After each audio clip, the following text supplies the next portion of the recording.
जय हिंद, नमस्ते। चलिए शुरू करते हैं आज की क्लास। जिसको आज पढ़ना है हम लोगों को proto history period. History period जो प्री हिस्ट्री पीरियड हम लोग पढ़ चुके थे, आज शुरू करते हैं प्रोटो हिस्ट्री पीरियड से। प्रोटो हिस्ट्री पीरियड, जिसमें प्रोटो हिस्ट्री पीरियड में हमको पढ़ना है जिसको हम लोग हिंदी में बोलते हैं आद्य ऐतिहासिक काल। तो इसमें हम लोगों को सिंधु घाटी सभ्यता के बारे में पढ़ना है, इंडस वैली सिविलाइजेशन जिसको इंग्लिश में बोलते हैं। चलिए सबसे पहले पढ़ते हैं जो प्रोटो हिस्ट्री पीरियड के जो जनक हैं उनको हम लोग बोलते हैं सर जॉन मार्शल। जनक को ही सर जॉन मार्शल के नाम से जानते हैं, sir John Marshall. Sir John Marshall, ठीक है, यह प्रोटो हिस्ट्री पीरियड के जो है जनक है। चलिए आगे जो है हम लोग सिंधु घाटी सभ्यता के बारे में पढ़ते हैं। सिंधु घाटी सभ्यता। तो सिंधु घाटी सभ्यता है क्या, ये क्यों विकसित हुई तथा इसमें क्या क्या हुआ, तो इसके बारे में हम लोग जानकारी करते हैं।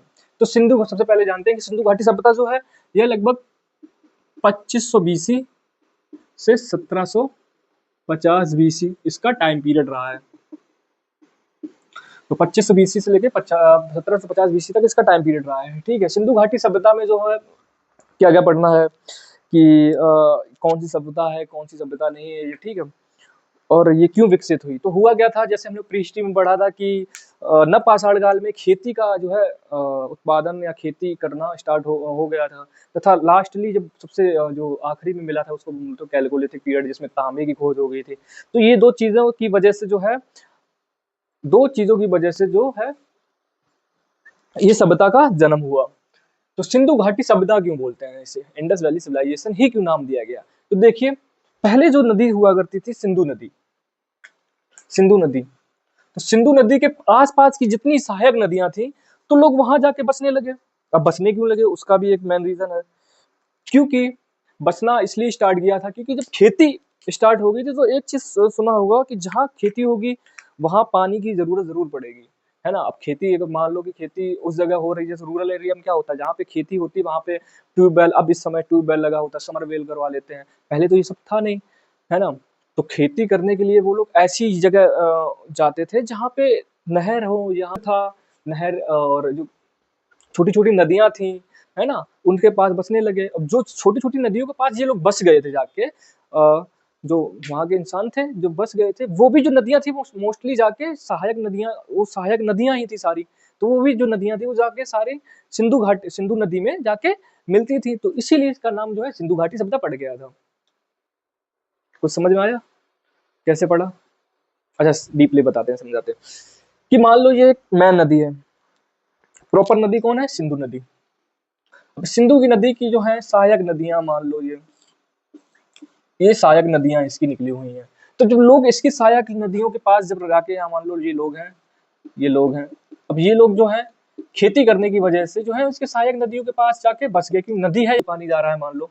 जब पानी जा रहा है तो लोगों ने यहाँ पे बसने लगे, यहाँ बस रहे हैं पास आस पास से, तो यहाँ से पानी लाना बहुत ही ज्यादा आसान काम है। अब यही की जैसे नदी यहाँ पे है, अब लोग बस रहे हैं, यहाँ पे बसे हैं, तब यहाँ से पानी यहाँ तक ले जाने में बहुत ज्यादा दिक्कत होगी, तो इसीलिए वो सहायक नदियों पे जाके बस गए, है ना। कुछ लोग सिंधु नदी के पास बस गए, तो इसी की वजह से इसका नाम सिंधु घाटी सभ्यता पड़ गया, क्योंकि सब सारे लोग सिंधु सहायक, या तो सिंधु नदी के पास में या उसकी सहायक नदियों के पास में बस गए, ठीक है ना। तो इसी के नाम इसका सिंधु सभ्यता पड़ गया। ठीक है, ये समझ लिया आपने। अब समझते हैं सिंधु घाटी सभ्यता का नामकरण तो बता ही दिया, जो है सर जॉन मार्शल ने किया, इसीलिए इनको जनक बोला जाता है। अब जानिए कि इसको जो है, इसका जो है जानकारी किसने दी थी, यानी सिंधु घाटी के कोई को ऐसा इंसान होगा जिसने इसकी जानकारी दी थी, क्योंकि ये तो बहुत पुरानी 2500 बीसी पुरानी जो है सभ्यता है, तो इसकी जानकारी किसने दी थी, तो उनका नाम आता है, तो इनकी जानकारी दी थी सर चार्ल्स मेसन ने। कब दी थी, 1826 में।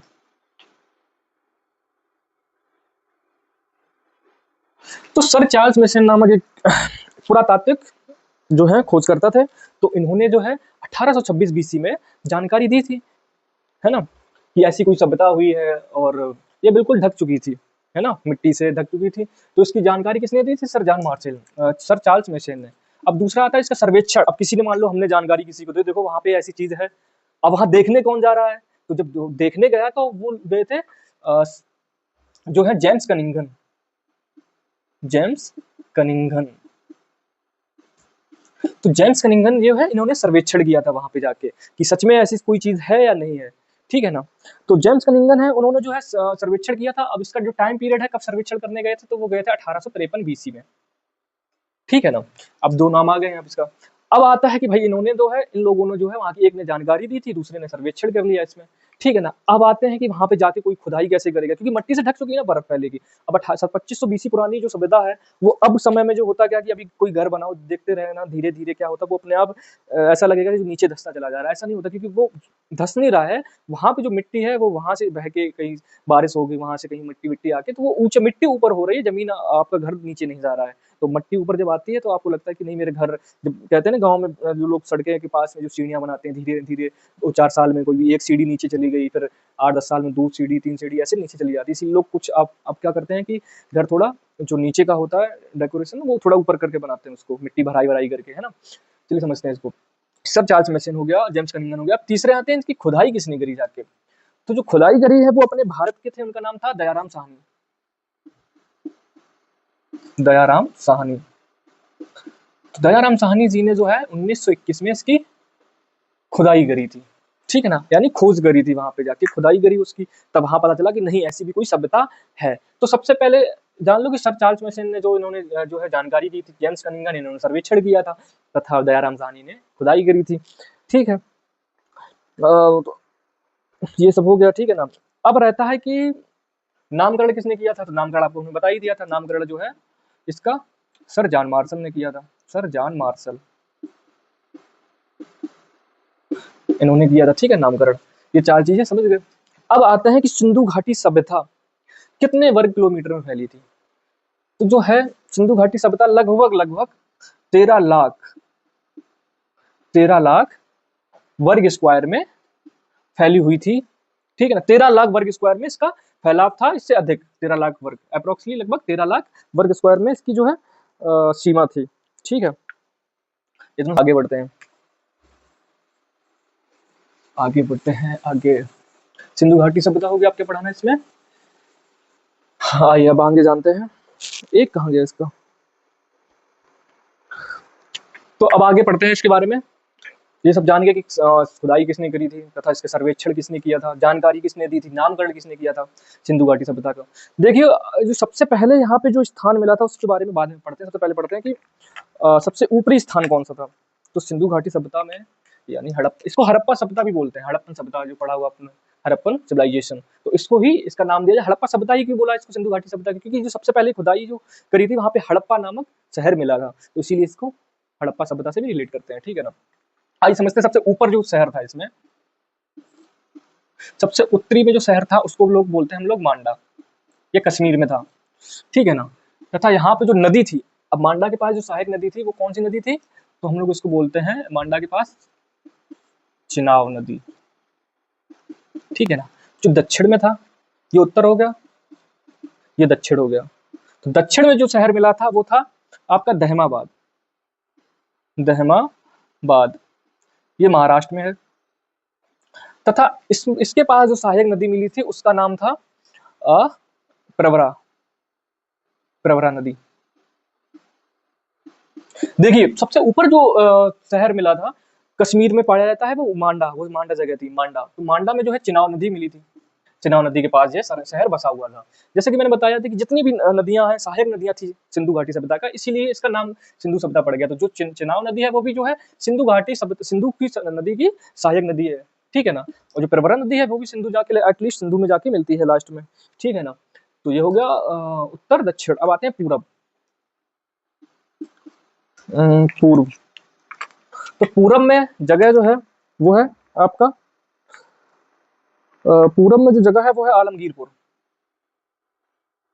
आलमगीरपुर,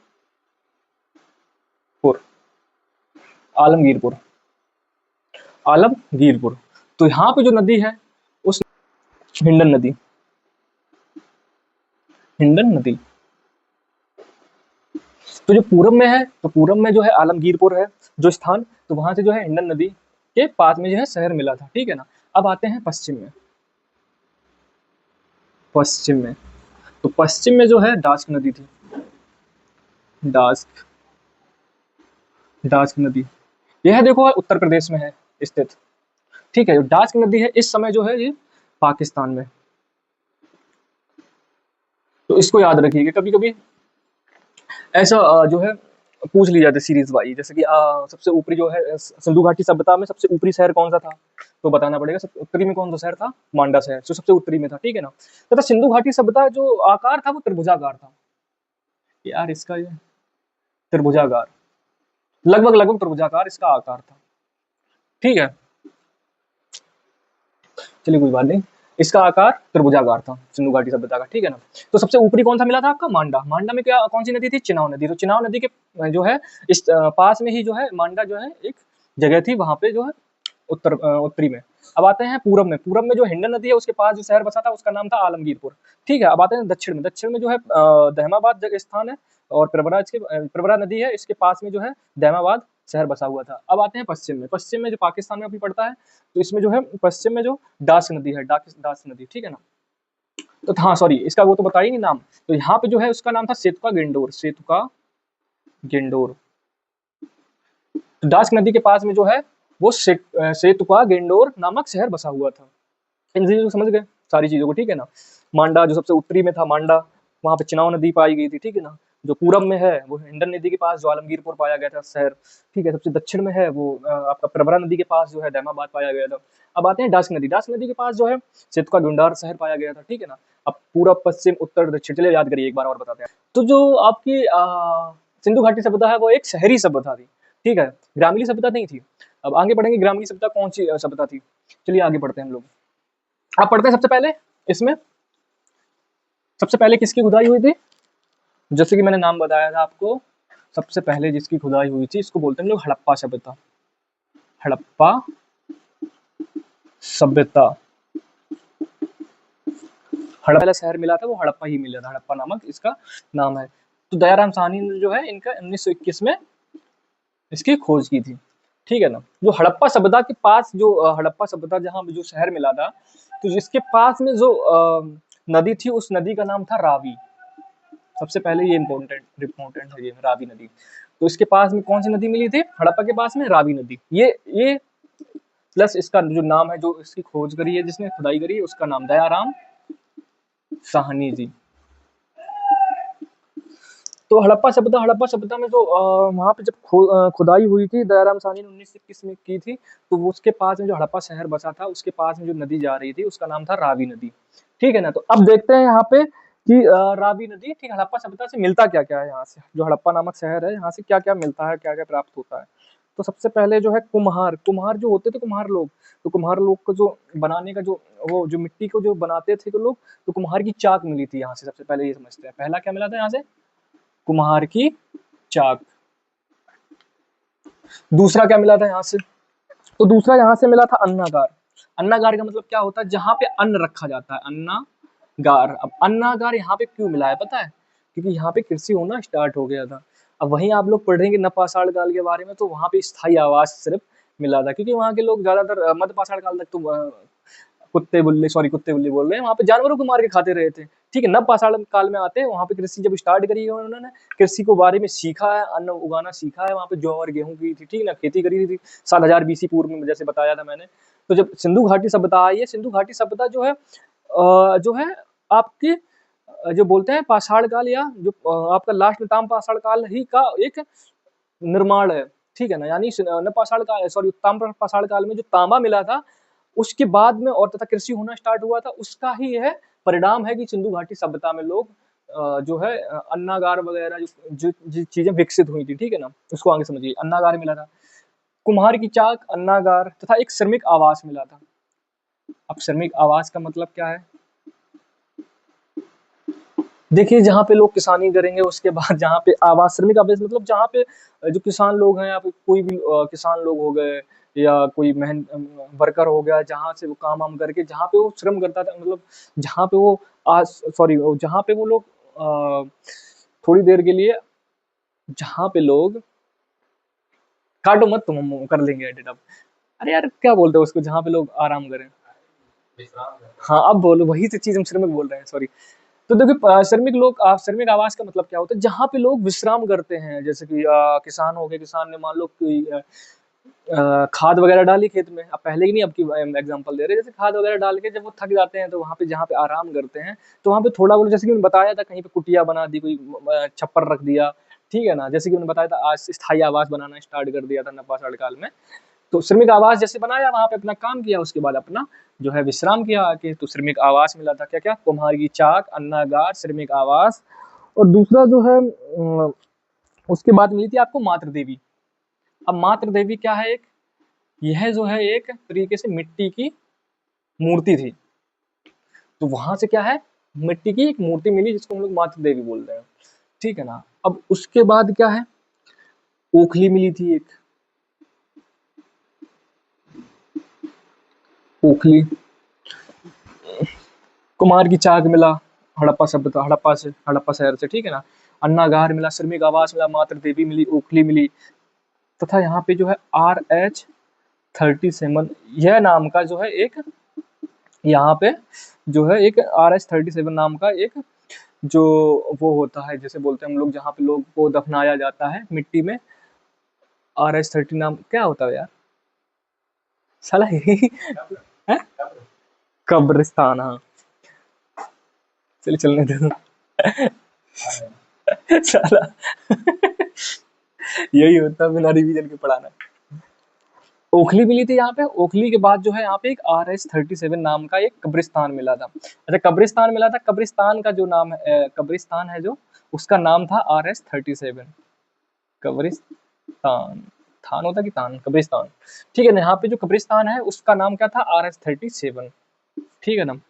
तो क्या क्या मिला यहाँ से, कुम्हार की चाक, अन्नागार, श्रमिक आवास, मातृ देवी, ओखली, RH-37 नामक कब्रिस्तान मिला, ठीक है ना। तथा यहाँ से जो है एक स्वास्तिक चिन्ह भी मिलता है, स्वास्तिक चिन्ह, स्वास्तिक चिन्ह मिलता है, तथा लास्ट में जो है एक हाथी का कंकाल मिलता है। अब इतना याद रखिए, हाथी का कंकाल, इससे समझ जाएंगे। देखिए हाथी का कंकाल का मतलब है वहां पे जो हाथी का सर है उसका कंकाल प्राप्त हुआ था, ठीक है ना। तो सीधे सीधे मैंने लिख दिया हाथी का कंकाल। तो हड़प्पा सभ्यता में क्या क्या मिला, सबसे पहले पढ़ते हैं।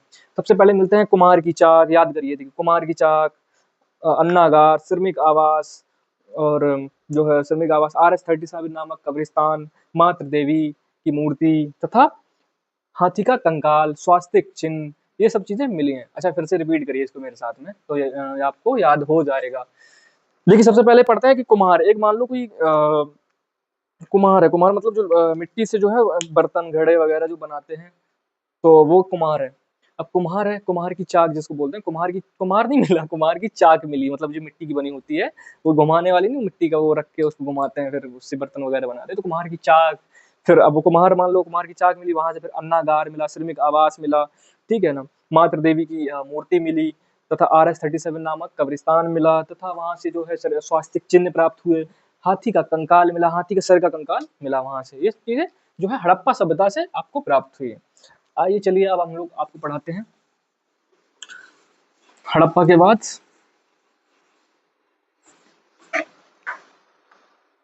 अब जो सभ्यता है, अब आती है आपके हड़प्पा, सब सॉरी हड़प्पा हो गया, अब हड़प्पा के बाद आता है आपको चंद्रहुदड़ो, चंद्र हुदड़ो, हुदाड़ो या हुदड़ो, चंद्रहुदड़ो नामक शहर, ये शहर। तो चंद्रहुदड़ो शहर, चंद्रहुदड़ो शहर देखिए, चंद्रहुदड़ो शहर सबसे पहले बसा कहाँ पे था, तो वह जो नदी थी, तो उस नदी को बोलते हैं हम लोग सिंधु नदी।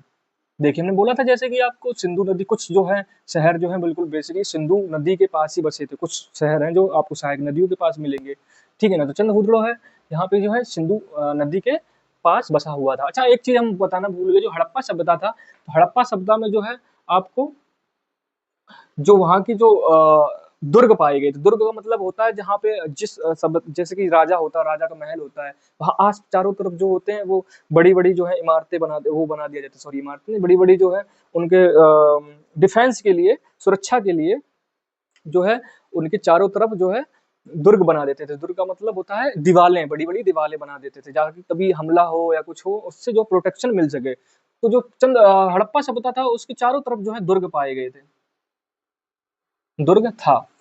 लेकिन वही जब चंद्रहुदड़ो पढ़ेंगे आप लोग, तो आप लोग यहाँ पढ़ेंगे कि यहाँ पे जो है दुर्ग नहीं पाया गया था, ठीक है ना। तो यहाँ पे दुर्ग नहीं पाया गया था, सबसे पहले ये दुर्ग रहित था, ठीक है ना। अब देखते हैं यहाँ पे मिला क्या क्या था। तो चंद्रहुदड़ो को बेसिकली जो है मेकअप का सामान मिला था यहाँ से सबसे ज्यादा। मेकअप का सामान, मेकअप का सामान मिला था कि जैसे कि लिपस्टिक, ठीक है ना। हाँ, लेकिन चूड़ी नहीं मिली थी यहाँ से, बाद बाकी सारी चीजें मिली थी। चूड़ी जो हम पढ़ेंगे काली बग्गा, वहां से मिली थी, ठीक है ना। लिपस्टिक हो गई, शीशा, ये सब चीजें कहाँ से मिली थी आपको? चंद्रहुदड़ो से, ठीक है ना। अब देखिए चंद्रहुदड़ो से क्या क्या मिला था, महिलाओं को मेकअप का सामान मिला था, ठीक है ना। जैसे कि बिल्ली का पीछा करता हुआ कुत्ता, बिल्ली का पीछा करता हुआ जो है कुत्ते का निशान मिले थे वहां पे। बिल्ली मान लो भाग रही होगी आगे, उसके पीछे पीछे कुत्ता भाग रहा था, उसके जो है चिन्ह मिले थे वहां पे, ठीक है ना। बिल्ली के पीछे करते हुआ कुत्ता का चिन्ह, तो सीधे लिख दिए चिन्ह प्राप्त हुए थे वहां पे, ठीक है ना। मेकअप का सामान हो गया, आपके चिन्ह प्राप्त हुए थे, बिल्ली का पीछा करते हुए कुत्ते का चिन्ह था, ठीक है ना। तथा वहां से जो है आपको एक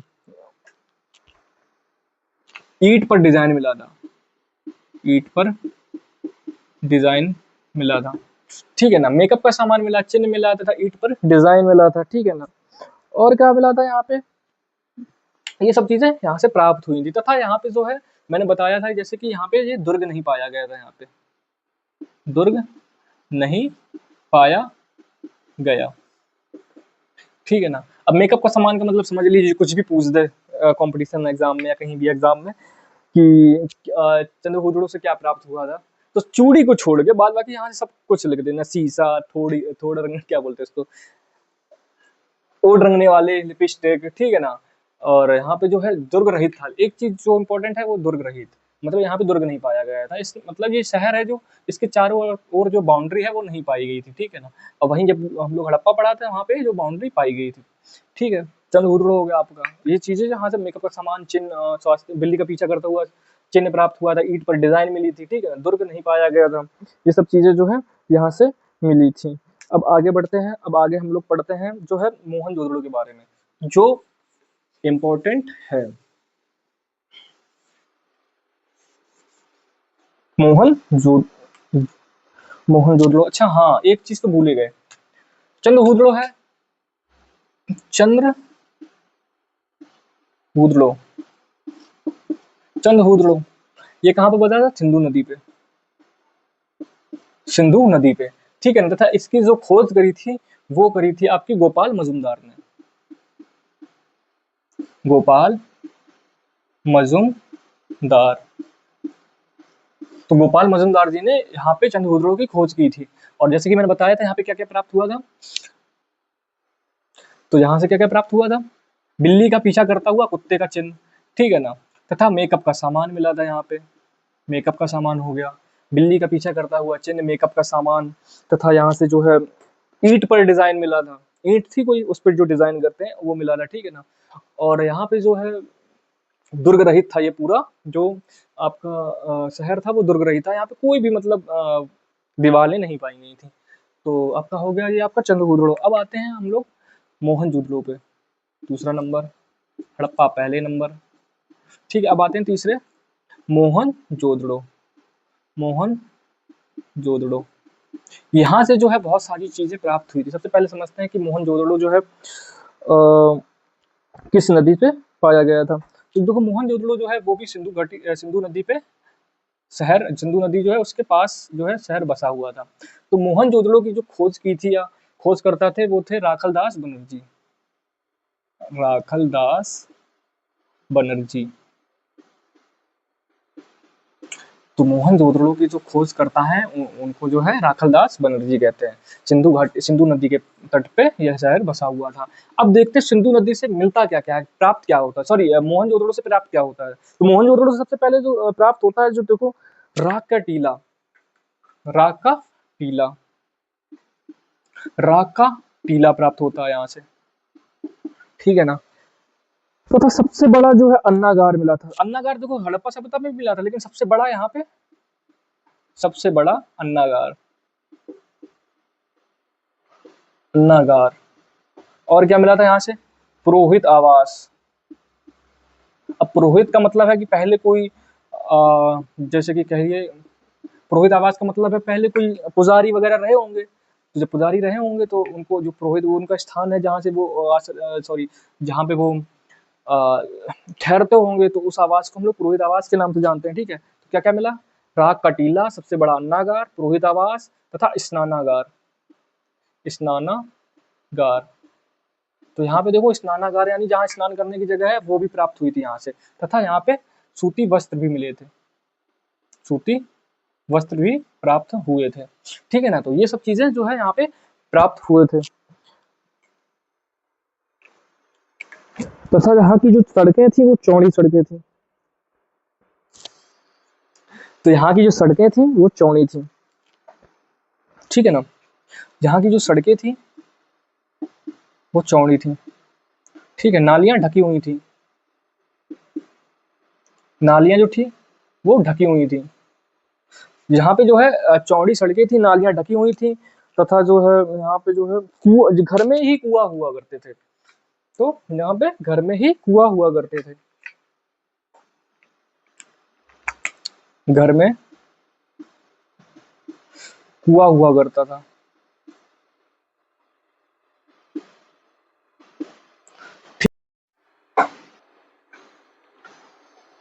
तो अभी तक जो है हड़प्पा सभ्यता, हड़प्पा के बारे में पढ़ चुके हैं, तो अभी तक हड़प्पा के बारे में पढ़ लिया, फिर उसके बाद चंद्रहूदड़ो के बारे में पढ़ लिया, मोहनजोदड़ो के बारे में पढ़ लिया। अब आते हैं जो है चौथा शहर जो मिला था यहाँ से, रोपड़। रोपड़, तो रोपड़ जो शहर मिला था वो जो है यह कहाँ पे है, पंजाब में। तो रोपड़ शहर फिलहाल जो है इस समय पंजाब में है, तथा इसकी जो खोज करी थी वो थे यज्ञदंत शर्मा, यज्ञदंत शर्मा। ठीक है ना, तथा यह जो जिस नदी के पास मिले थे उस नदी का नाम था सतलज नदी, सतलज नदी। ठीक है ना, अरे ऐसे नहीं, ऐसे लिख रहे हैं। तो रोपड़ के बारे में पढ़ते हैं। रोपड़,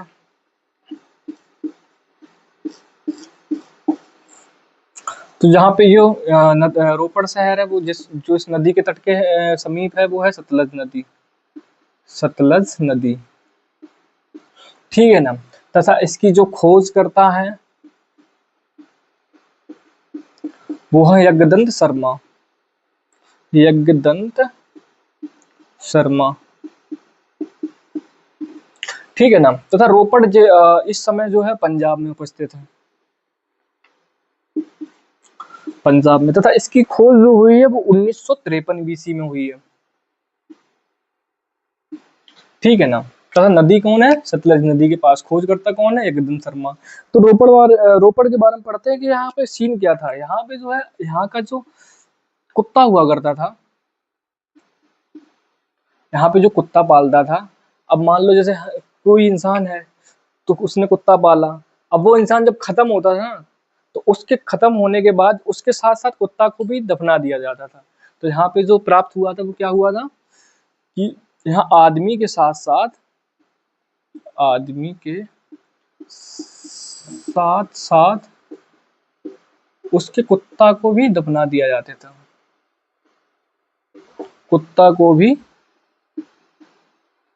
दफना दिया जाता था। ठीक है ना, तो यहाँ पे आदमी के साथ साथ उसके कुत्ते को भी दफना दिया जाता था, तथा रोपड़ जो है इस समय पंजाब में स्थित है। 1953 में इसको यज्ञदंत शर्मा जी ने इसकी जो है खोज की थी। ठीक है ना, आइए आगे देखते हैं बनवाली। जो दूसरा शहर आता है उसका नाम है बनवाली, जो कि हरियाणा में पड़ता है। तो दूसरा शहर है लास्ट मतलब बनवाली, बनवाली। अगला शहर क्या नाम है उसका, बनवाली। तो बनवाली सबसे पहले पढ़ते हैं कि बनवाली, बनवाली जो है जिसके खोज करता है वो रविंद्र सिंह, रविंद्र सिंह। तो देखो रविंद्र सिंह इसके जो है खोज करता है, खोज करता है। ठीक है ना, तो बनवाली जो शहर बस मिला है वो है जिसके खोज करता है रविंद्र सिंह। बनवाली जो शहर है वह किस नदी के पास में मिला था? तो वो उसका नदी का नाम है रंगुई नदी। रंगुई नदी। तो बनवाली के पास जो नदी है वो है रंगुई नदी, ठीक है ना। अब रंगुई नदी है, इसकी सड़कें जो थी टेढ़ी मेढ़ी थी तथा नालियां खुली हुई थी, ठीक है ना। यहाँ पे जो बनवाली शहर है, यहाँ पे जो मिला है वहां पे क्या मिला है कि यहाँ की जो सड़कें हैं वो है टेढ़ी मेढ़ी। अब मोहनजोदड़ो है, वहां पे सड़कें जो चौड़ी थी, यहाँ पे जो सड़कें टेढ़ी मेढ़ी हैं, टेढ़ी मेढ़ी सड़कें टेढ़ी मेढ़ी हैं तथा यहाँ पे जो नालियां हैं वो खुली हुई हैं, खुली हुई हैं, ठीक है ना। तो बनवाली जो शहर है उसके समीप जो नदी है वो है रंगुई नदी। रविंद्र सिंह बिष्ट जो है उसकी खोज करता है तथा यहाँ की जो सड़कें मिली हैं वो टेढ़ी मेढ़ी मिली हैं तथा यहाँ पे जो नालियां हैं वो खुली हुई हैं, सड़कें तथा नालियां, ठीक है ना। तो बनवाली हो गया। अब आता है नेक्स्ट पढ़ते हैं हम लोग धौलावीरा के, कालीबंगा, फिर पढ़ेंगे धौलावीरा। आइए समझते हैं नेक्स्ट शहर के बारे में। आइए समझते हैं नेक्स्ट शहर के बारे में, जिसका नाम है कालीबंगा। जहां से मैंने बताया था चूड़ी मिली थी, कालीबंगा। यह जो है राजस्थान में उपस्थित है अभी। राजस्थान, तो राजस्थान में कौन सी नदी है? घाघर नदी। तो राजस्थान घाघर नदी पे तट के समीप जो है शहर बसा हुआ है, ठीक है ना। अब समझते हैं कि कालीबंगा में कहाँ क्या क्या मिला था। तो कालीबंगा में जो है वो प्राप्त हुआ था आपको यज्ञ का सामान। तो कालीबंगा से यज्ञ का सामान प्राप्त हुआ था आपको। यहाँ से चूड़ी मिली थी, जुता हुआ खेत मिला था, जुता हुआ खेत मिला था यहाँ से, यज्ञ का सामान, जुता हुआ खेत, चूड़ी, ठीक है ना, ये सब प्राप्त हुआ था। तथा यहाँ से जो है एक अलंकृत ईंट, पहले क्या मिला था जो हम लोगों ने पढ़ा था, यहाँ पे जो है अलंकृत ईंट प्राप्त हुआ। अलंकृत ईंट, अलंकृत ईंट का मतलब होता है, जो एक पढ़ा था हमने, जैसे कि पढ़ा था हम लोग चंद्रहुदड़ो में, तो वहां पे क्या था कि वहां पे ईंट पर डिजाइन था। यहाँ अलंकृत ईंट मतलब ईंट ईंट ही डिजाइनदार है, ठीक है ना। इस पर ध्यान दीजिएगा, जैसे कि यहाँ पे अलंकृत ईंट है, वहां पे ईंट पर डिजाइन था। अब पूछ दिया जाए अलंकृत ईंट कहाँ से प्राप्त हुआ, तो ये मत करिए कि चंद्रहुदड़ो लगा दो, वो कहाँ पे है? कालीबंगा में। तो कालीबंगा में अलंकृत ईंट प्राप्त हुआ था। यार पूछ दे ईंट पर डिजाइन, तो आप बोल दो कि कालीबंगा, नहीं, ये दोनों अलग अलग है, ठीक है ना। तो कालीबंगा के जो खोज करता है उनका नाम है वीके थापर। वीके थापर, तो वीके थापर इसके खोज करता है, ठीक है ना। वीके थापर इसके खोज करता है। तो ये सब चीजें जो हैं आपको कालीबंगा से प्राप्त हुई थी, ठीक है ना।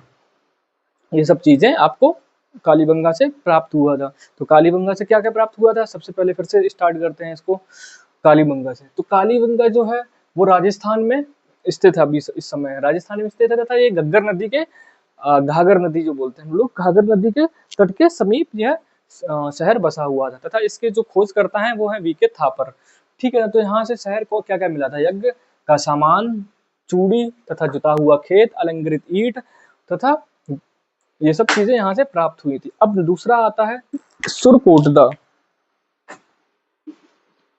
सुरकोट सॉरी सुरकोटदा क्या है? सुरकोटदा,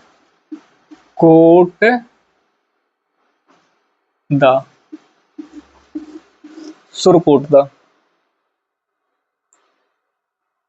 सुरकोटदा। तो सुरकोटदा जो जगह है वो जो है इसके ये भी जो है गुजरात में है, गुजरात में, ठीक है ना। तथा इसके जो खोज करता है उनका नाम है आपका, एक तो तबीयत खराब है, माइंड घूम रहा है यार, खड़े नहीं हो पा रहे सही से, क्या करें है? एक दो शहर और रह गए यार, बता दे, हम सोच रहे सुरकोटदा, यहाँ पे कलश समाधान मिला था, घोड़े का कंकाल मिला था, ठीक है ना। फिर इसके बाद आएंगे लोथल। चलिए बोल देते हैं यार, एक तो सारे सर चकराने लगते हैं, तबीयत सही नहीं है यार साला। आइए समझते हैं आगे। दूसरा शहर तो सुरकोटदा। सुरकोटदा, तो नेक्स्ट शहर क्या है? सुरकोटदा। सुरकोटदा जो है वह कहाँ पे स्थित है? गुजरात में। गुजरात में, तो यह कहाँ पे स्थित है? गुजरात में। तो समझते हैं सुरकोटदा जो है गुजरात में उपस्थित है, ठीक है। तथा इसके जो खोज करता है वो है जेपी जोशी। तो इसके खोजकर्ता जो है वो है जेपी जोशी, ठीक है। तो इसके खोजकर्ता जो है जेपी जोशी है। सुरकोटदा, तथा यहाँ से प्राप्त क्या हुआ था? तो यहाँ से जो है कलश समाधान प्राप्त हुआ था आपका। कलश समाधान यानी कलश के अंदर जो है सब मिला था यहाँ पे, ठीक है ना। कलश के अंदर इसके सब प्राप्त हुआ था, ठीक है। तथा घोड़े का कंकाल मिला था यहाँ पे, घोड़े का कंकाल प्राप्त हुआ था, ठीक है ना, सुरकोटदा। इसके बाद आते हैं दूसरा लोथल। तो सुरकोटदा से क्या क्या प्राप्त हुआ था? तो कलश समाधान मिला था तथा घोड़े का कंकाल प्राप्त हुआ था। ये दो चीजें यहाँ से मिली थी। ये कहाँ पे स्थित है? तो ये गुजरात में स्थित है तथा इसके जो खोज करता है वो है जेपी जोशी। आइए आगे समझते हैं लोथल के बारे में। तो सबसे ज्यादा दो ही तीन जो है इंपॉर्टेंट है, एक हड़प्पा सप्ताह हो गया, दूसरा मोहनजोदड़ो हो गया, तीसरा जो आता है ये लोथल। ये बहुत इंपॉर्टेंट है, ये जो है ये भी गुजरात में ही उपस्थित है। तथा यहाँ पे जो नदी थी वो उसका नदी का नाम था भोगोवा नदी। अब इसको समझना क्यों इंपॉर्टेंट है, सबसे बड़ी बात ये आता है क्योंकि यहाँ से जो है ट्रेड होता था, व्यापार होता था यहाँ से। तो व्यापार होता था यहाँ पे जो बंदरगाह था। अब यहाँ से मिलता क्या क्या है? देखो सबसे पहले जो यहाँ से मिलता है बंदरगाह, सबसे बड़ा जो रीजन है इसको समझने के लिए कि यहाँ पे बंदरगाह मिला था। अब बंदरगाह मिलेगा, व्यापार होगा, तो यहाँ कुछ ना कुछ और प्राप्त होगा। तो यहाँ पे जो है एक मोहर प्राप्त हुई थी जो कि फ्रांस की थी। अब फ्रांस की आपको कैसे पता फ्रांस की होगी? क्योंकि जो अधिकतम जो मोहरें हैं वो फ्रांस में जो है पाई गई थी, मिली थी। तो इसीलिए इसको पता लगाया गया कि जो मोहर है, ये जो मोहर जो है जो यहाँ पे प्राप्त हुई है वो फ्रांस की है। क्योंकि जब कहते हैं ना कि अभी यहाँ पे एक मोहर मिली है, अब फ्रांस में इससे ज्यादा मोहरें पाई गई हैं, तो जो है यह प्राप्त होता है कि यह मोहर फ्रांस की थी, ठीक है ना। तथा यहाँ पे जो है बांट मिला था आपको, जो बांट होता था तखरी वाला, ये बांट प्राप्त हुआ था, ठीक है ना। क्या क्या मिला था? बंदरगाह, मोहर, बांट, ठीक है ना। इसके बाद क्या आता है कि यहाँ पे जो प्राप्त हुआ था तथा यहाँ पे विदेशी मोहर हो गया, फारस, फारस की थी, बांट मिला था तथा यहाँ पे गोदीवाड़ा मिला था।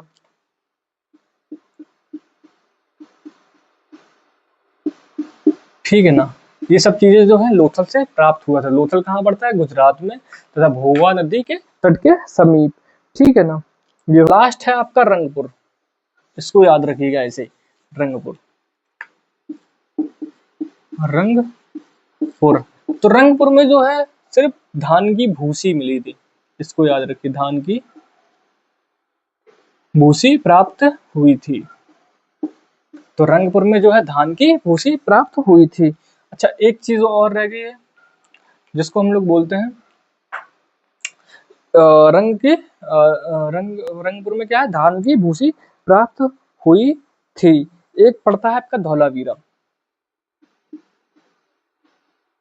धौलावीरा, धौलावीरा, तो धौलावीरा में क्या सबसे बड़ा स्थान प्राप्त हुआ था? सबसे बड़ा स्थल प्राप्त हुआ था, स्थल प्राप्त हुआ था, ठीक है ना। तो धौलावीरा जो है सबसे बड़ा स्थल प्राप्त हुआ था। तो आइए ये मतलब ये सब चीजें जो है आपको जो ये सब चीजें जहाँ जो कौन कौन से स्थान प्राप्त हुए थे, ये सब जो है स्थल है जो है आपका सिंधु घाटी सभ्यता में प्राप्त हुआ था। आइए समझते हैं कि कितने शहर हो गए। सबसे पहले क्या आता है आपका? हड़प्पा सभ्यता। तो सबसे पहले कौन सा स्थान मिला था? हड़प्पा।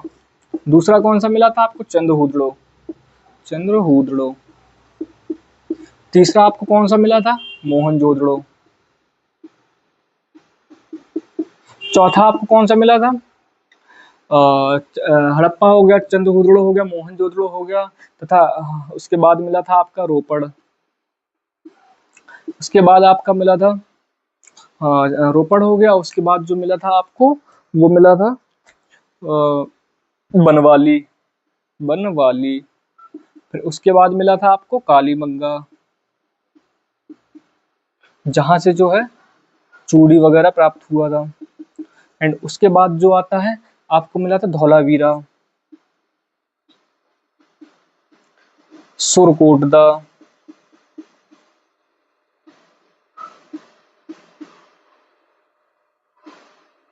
एंड उसके बाद जो मिला था लोथल,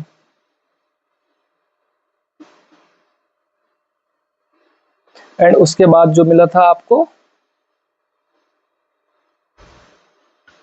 8।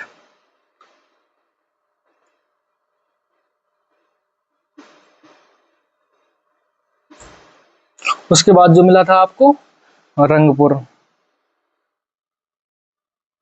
तो इतने शहर जो है आपको सिंधु घाटी सभ्यता में पढ़ने को मिला है। अब आपको जो समझ में ना आया हो वो आप कमेंट में पूछ सकते हैं, आपको नेक्स्ट क्लास में बता देंगे, ठीक है ना। जो भी समझ में ना आया हो आप वो कमेंट में पूछ सकते हैं। धन्यवाद। चलिए आपको यहाँ से आज से खत्म करते हैं क्लास को एंड।